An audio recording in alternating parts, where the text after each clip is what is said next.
Hello, friends. I've had a bit of a writer's block of late. Paradoxically, I had so many things to talk about, and yet I didn't know how to put it into one video. So here it is. We're going to visit a video that I created back in, turns out, July 12th. I've been thinking about the article that came out from Norway, supposedly claiming to tell us what the scenario is going to be with the economy, not just the economy, obviously, with the CV that we are experiencing. We're at a point where we won't be able to tell right now whether that's coming true, but we seem to be at the crossroads. I remember the Crossroads Hotel in Sydney, for those from Sydney, how few of the cases were detected there. I've forgotten the news already, and they started testing people left, right, and center.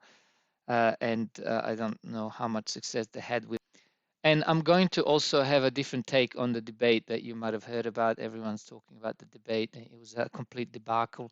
I think everybody agrees on that. Even if you watch some of the clips, it was just a complete disaster. And one thing I want to say is that I'm very, very pleased that I did not back either candidates, or the president and the Biden over there. I was always kind of biased to side with Trump in a sense that, don't just hear me out, in a sense where when he was a candidate, he was making all the good uh, points about the America. So if you were American, which is what he was trying to be, the the candidate for the president of the United States of America at the time, obviously he would have wanted to say good things about what he's going to do for Americans. And to be honest, his 100-day plan, 100-point plan, everything. To be honest, again, if you were an American, you would think, well, finally someone's listening to us. Finally, someone's going to do something about this in a different way, in a different speech, and completely kind of disjoint at times, but it completely made sense, and even I got sucked in. But to be once again, I am being perfectly honest. I remember wanting Trump to win just to see some of the faces and to bring all this chaos that we almost kind of Americans and the people in general deserve to see. Just to change something from what we've seen for years and years to something completely different. I mean, if you woke up, 20 years ago, and you were asleep for 20 years or 10 years or 5 years, and if you just woke up and you saw that a president of the United States of America is Trump, you would probably be shocked. No matter who you're supporting, you definitely be shocked. But here we are. Sleepy Joe is trying to get a bump Trump off his throne. And I have my take on what I think is going to happen. I think we've forgotten what actually happened last time. I think the same thing's going to happen this time. But my take on it a little bit later. Also, the markets today, look, they've gone down 2.29%. I need to be listening to my own words a little bit more. I've been saying for a few years that there was going to be an event. I didn't know what it was going to be. I had no idea it'd be the CV that would bring the market down. That would be a huge buying opportunity. When everybody panicked, guess what I did? I panicked too. So I thought this is too volatile. I can't get in, so I didn't get in. So apart from putting a little bit of money towards the shorting the market, I won pretty big there, but small amount of money. And I'm not bragging because what happened is that some of those shorts I stayed in them. So I lost big also when the market recovered instead of going long on that market, at least for the recovery, because we knew that the governments would stimulate the heck out of it, and they did. So I should have known that. I've been talking about it. So next time there's a crisis, which some are saying is the second wave, I think we need to have the guts to get in, and I don't just mean get in with some pocket change. You got to get in with the money that you have on the side that you maybe have put aside to put a deposit on their house, their investment house, or the first house that you're buying. You know what? I'm sorry, but you're going to have to risk it. So I have to listen to myself. So what I'm saying now, I need to implement once the market's down about maybe another 20, 30, or 40% like it did last time. Maybe we're going to retest the lows. Oh yeah, the debate was debacle. I mean, I think it was kind of deliberate, and I'll tell you what I think, why and how. But before that, we're going into that leaked and unverified document that was released. That when I did a search online, I realized that that document was under Chef Pete Evans' page. He found it somewhere and he pasted it there. Pretty much, essentially, when I searched on it on Google, this came up. So I'm only using that not because I follow Chef Pete Evans. I think he's eating too much meat with his paleo ways, but you know he's a good guy and he's posted it there, and he's not claiming to know what's going to happen. But what did this summarizing what this text said? It could have come from anywhere. It could have been one of those chain letters, hoax letters type things, and maybe it is, but we're not going to know until actually very soon. And it seems to be playing out that way. For people down in Melbourne, it's just disgraceful. It's unbelievable what's going on over there.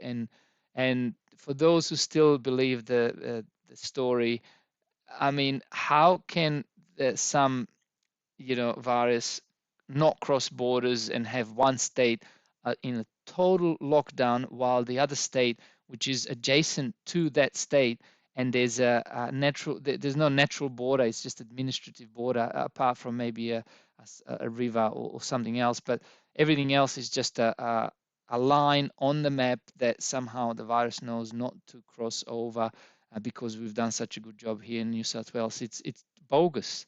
If we wanted to make it look bad in Sydney, we could make it look bad. All those deaths from other causes, we could have made them into CV, and next thing you know, we have a pandemic down here, and they can lock us down. But hey, don't hold your breath or don't discount the possibility of this coming our way once again.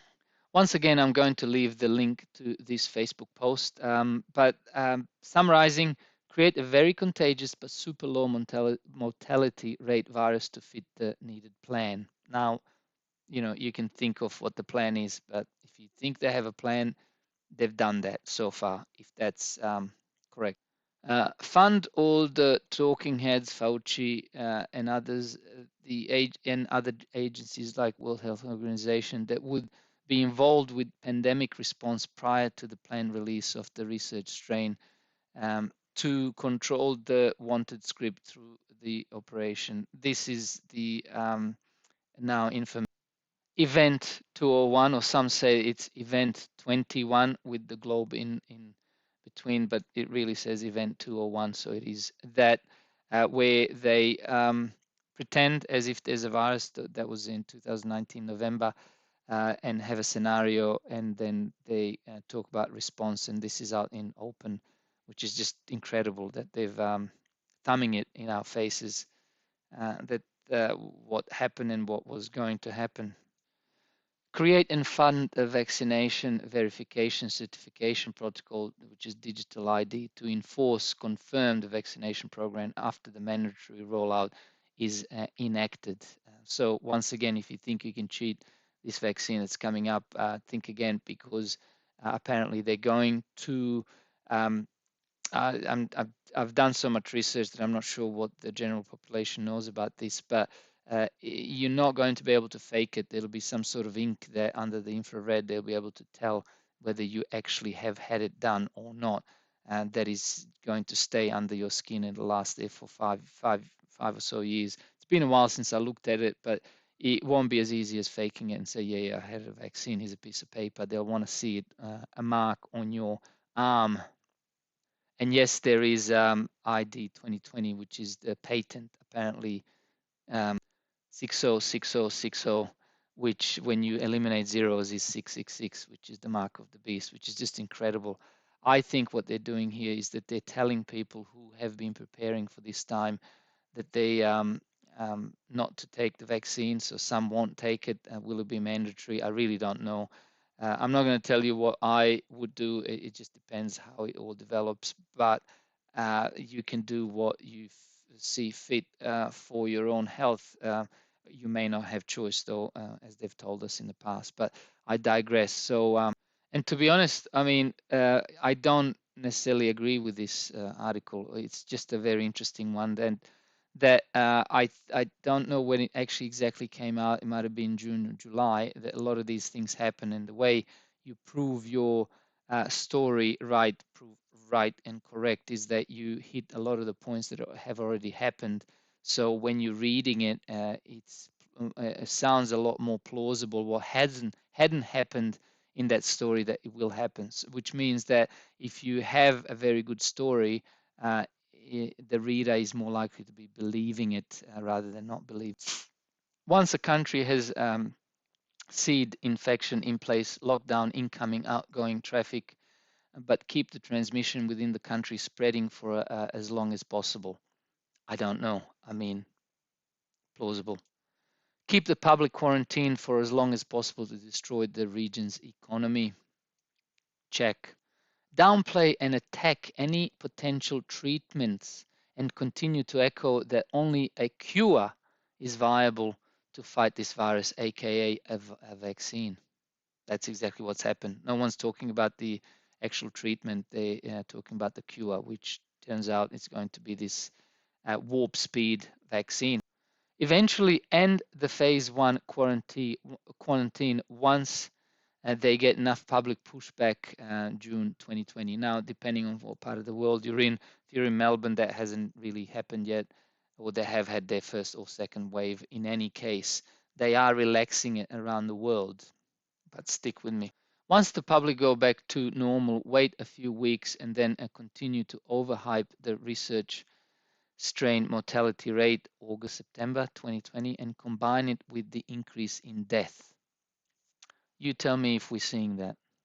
Eventually enact phase two quarantines October November 2020. Guess what? We are at 30th of September 2020. So October is coming up, November coming up, so we'll know very shortly.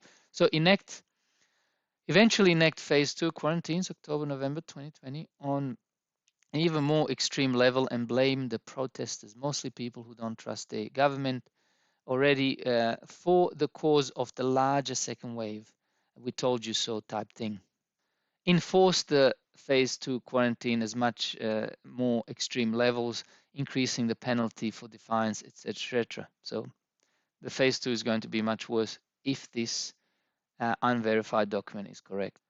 Keep the phase two lockdown in place for much longer period of time than the phase one lockdown. This is almost sounding like Melbourne. Quell any public outrage using extreme actions, force, and make anyone who defy them appear as public enemy number one to those who are willing to submit. This is Melbourne. I think the Melbourne is a test bed. After a rather long phase two lockdown, 6+ months, roll out the vaccination program. Wow, 6+ months. That's out there.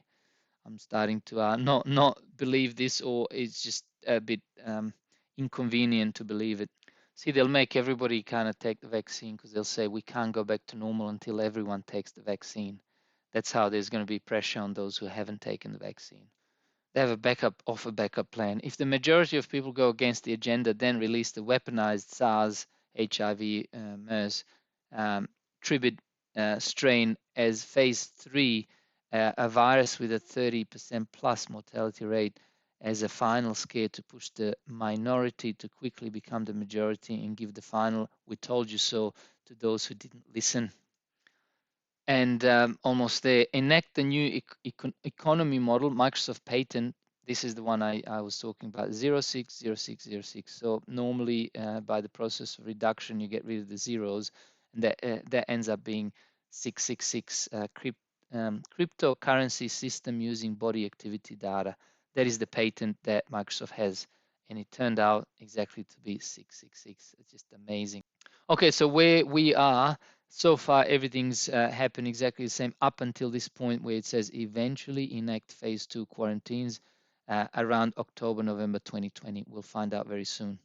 Now back to the debate. Remember how when President Trump or candidate Trump became president in 2016, all the polls were showing Trump as not having a chance behind Hillary.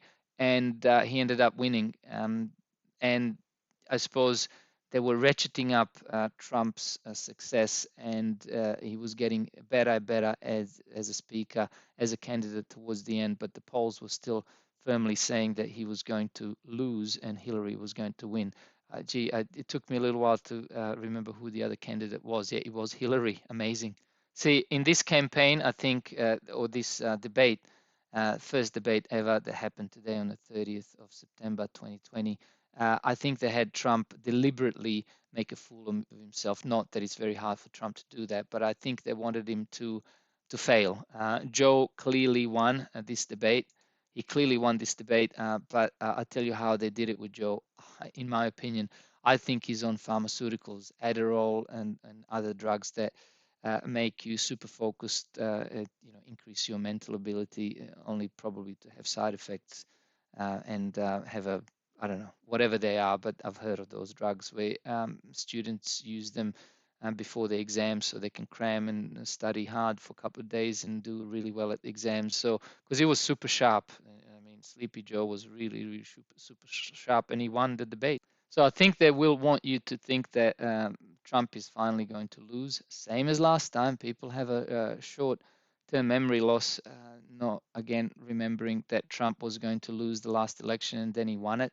The same thing's going to happen this time. It may be more turbulent, where there may be riots and all sorts of stuff, or maybe the president's not going to be declared right on time. It may take until January or may end up in Supreme Court. I don't know what could happen, but I think they, if you believe who they are, want us mistakenly to think that they don't want Trump up there on top, but that Trump is exactly who they want to be the president once again for next 4 years, which ties it back. I know it was only one day of really bad losses, but it ties it back into the stock market's going to decline into the elections. And then once we know who's won, whether it's Trump or Joe Biden, which I think again is going to be Trump, and that's going to be good news for the markets, and they'll just rally back up. But once we have the second wave, and then who knows what else, like a civil unrest or even maybe attempted assassination. I know it's wild here that I'm kind of suggesting at the Trump, and then he kind of comes back and he's okay and he becomes the president. So all that at the bottom of that, once again, when it's pulled back 30-40%, will you have the guts to jump back in? I know last time I didn't. I did sell a lot of the things before the kind of the event because Martin Armstrong was kind of saying, hey, the market are going to pull back, nothing to do with the CV. We didn't really know about the CV at the time. So I positioned myself accordingly at that time, and like I said, I did well, but I just didn't go with the amount that I should have. And then when it recovered, I kind of I lost the back, all of it. So it's like a gambler. I didn't really follow my own advice to kind of go home when I'm on top type thing. So we'll see what happens this time. I'm sure it's going to feel just as bad as it did back in March, but who will have the guts to think, oh, this is the bottom? Because the bottom is always somewhere, and you can't always invest at the bottom. But it's going to be a rough ride. I know I hate people saying, oh, it's going to be an interesting election. It's going to be interesting. Of course, it's going to be interesting. Everything in life is interesting unless you are just not interested in anything. So saying it's going to be interesting is just that. It's just talk. And speaking of talking, I have done enough of that, nearly 20 minutes worth of it. So here's our, lovely president over there in the United States and the candidate Joe Biden. It will, hate to say, but it will be an interesting one. It'll probably be the most epic one. It'll be wild. You know, just what can I say? Like the video. I never say that. I wonder how many of you are going to hate it because of that article that I'm again going to post the link in the description. It happens to be Chef Pete Evans's page, but that's just because that's what Google brought it back when I punched in some of these keywords in the search engine, and that's what came up. So we'll see what happens. Thanks for watching, and speak again soon.